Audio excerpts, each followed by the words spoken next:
Պրոստը 3 լեննագանցի։ Պրոստը կոֆե կենտրոն։ Ու Նազիկ Ավդալյանը։ Բարև ձեզ։ Նազիկ ջան, Գյումրեց ու տանը բացված սեղանը առանց ինչ ուտելիք հնարավոր չէ։ Հիմնականում առանց հաց, որովհետև որ մարդ հյուր է գալիս, գյումրեցիները երբեք սուրճով չեն ճանապարհում։ Նազիկ, տղայիդ հետ Գյումրիում գորգոսած, թե Փարիզում Դիսնեյլենդ։ Դիսնեյլենդ եղել է տղաս, բայց ոչ Փարիզում, չի հավանե, բայց Կորպուսատը մենք ամեն լեննական գնալուց գնում ենք։ Օլիմպիական խաղերից հետո քյալլա թե խաշ։ Խոշ։ Խոշ սիրում եմ։ Պաներ խոշ առավել եւս։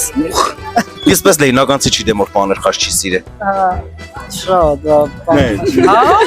Դու արդեն ոնց որ լեննագանցի չեղնի։ Որն է քո կյանքի ամենածանր մեդալը։ Երևի իմ բալիկը, քանի որ իմ ամենամեծ ձեռքբերումն է ու շատ մեծ պատասխանատվություն է պահանջում, որը ես տանում եմ շատ մեծ սիրով։ Ավելի դժվար բան որն էր ծանրաձող բարձրացնելը, թե կյանքում նորից ոտքի կանգնելը։ Ոտքի կանգնելուց հետո ծանրաձող բարձրացնել եմ։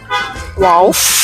Վաու։ Մեդալի հակառակ կողմը ձեր կյանքում ինչ անուն ունի։ Հիասթափություն, հիասթափությունից հետո ոտքի կանգնել։ Հարցեր լեննագանցերենից։ Ինչ է նշանակում բայլու։ Այն գլխուց է բայլու էր որ դուք պետք է Հա, այդպես ես էլ կօգտագործեմ։ Հիմի տղուս էլ կսեմ։ Արդեն բայլու ինչ պիտի դառնա։ Պարզ է էլի։ Բարձր։ Ինչ է նշանակում տնգուս։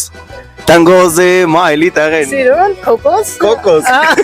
Ցիցիլիկ։ Եվ վերջին հարցը, ինչ հարց կտաք հաջորդ մեր Գյումրեցի հյուրին։ Լեննականց ու բարբարով խոսալուց հեչ եղել է որ խնդիրների մեջ ընկնի։ Պրոստը 3 լեննագանցի էինք։ Պրոստը կոֆե կենտրոն երեցինք։ Ու մեր շատ սիրելի Նազիկ Ավդալյանի հետ։ Ու շատ հավես էր։